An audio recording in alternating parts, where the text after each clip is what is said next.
Hand me the Durista.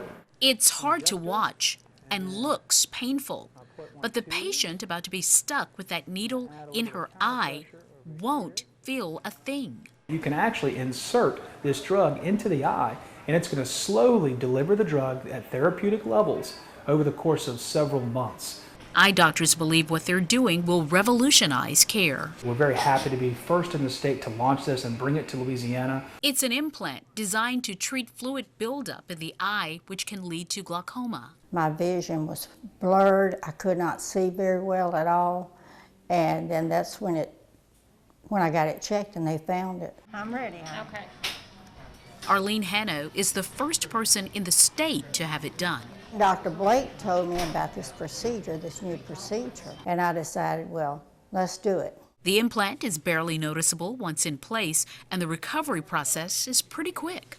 This implant is not something that you have to actually remove. It's biodegradable, so it's just going to slowly dissolve in the eye over the course of several months. 10 years and counting, Arlene's battle with glaucoma still continues. Before the surgery, she relied on eye drops. And that's why I was so faithful with my drops every night, every night, every night. But like her sight, she was losing hope. The drops are expensive.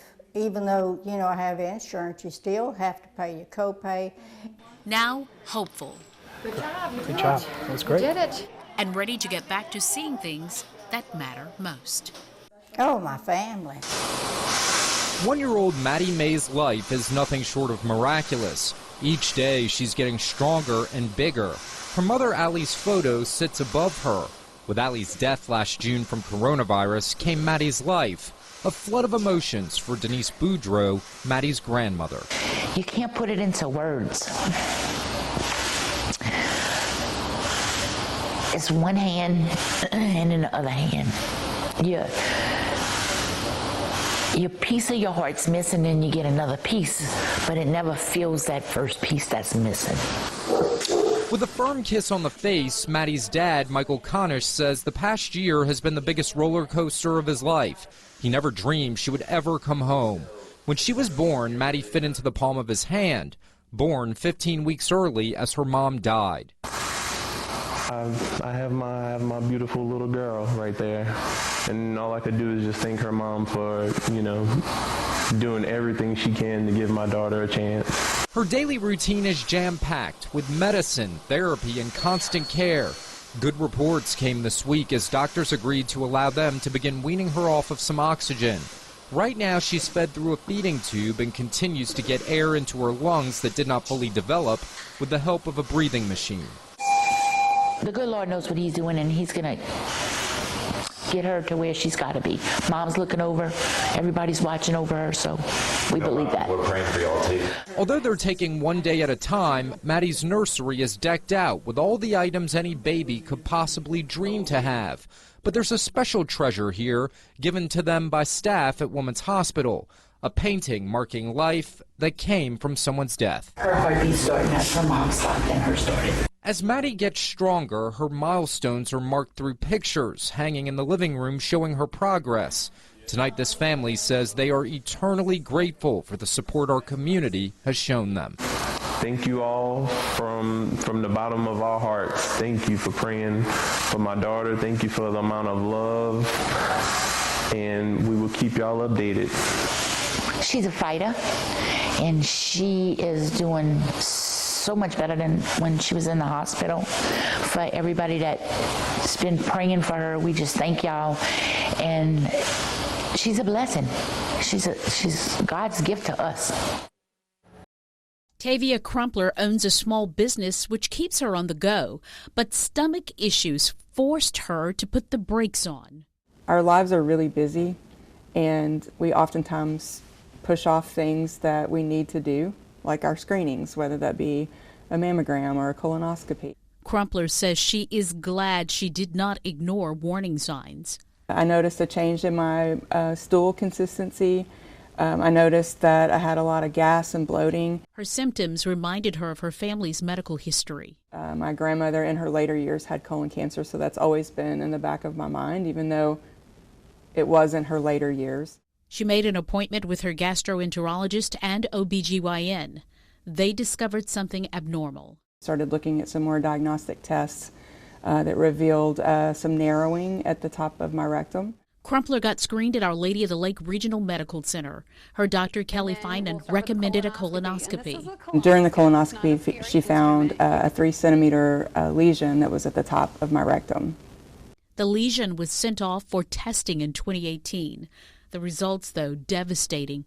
Crumpler had stage 2 colon cancer. I obviously was scared. Any kind of diagnosis that involves the C word, as you said, can give you a little uneasiness. Wasting no time, Crumpler underwent surgery by December of that year.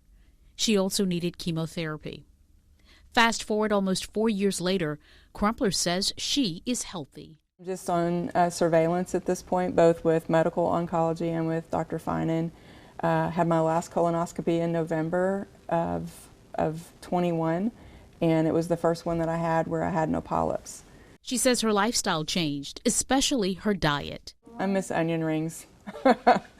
Today, a colon cancer survivor, Crumpler continues her fight against the disease, encouraging others to get checked. So just continuing to advocate for awareness and screening. I think it's important to listen to your body and know your body, know what's normal for you.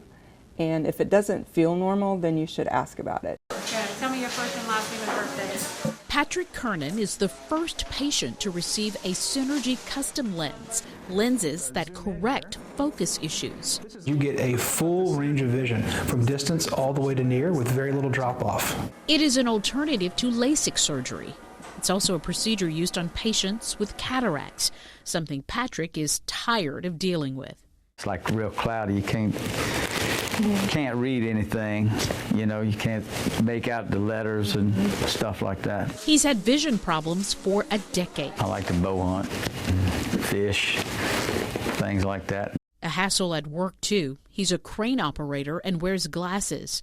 This procedure today fixes that. We got computer screens in the crane that we constantly have to look through charts and stuff like that. Without the glasses, you can't see it. But his vision is getting worse. Cataracts compound the problem. My distance is pretty bad. I can't see very far. All right, Patrick, be real still.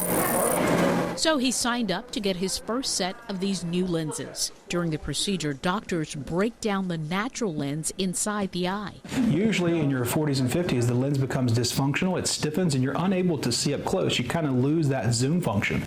Any debris left behind from the lens is cleaned up. You may feel a little bit of sting and a burn. Next, doctors carefully insert the new innovative lens, giving patients caliber eyesight and UV light protection.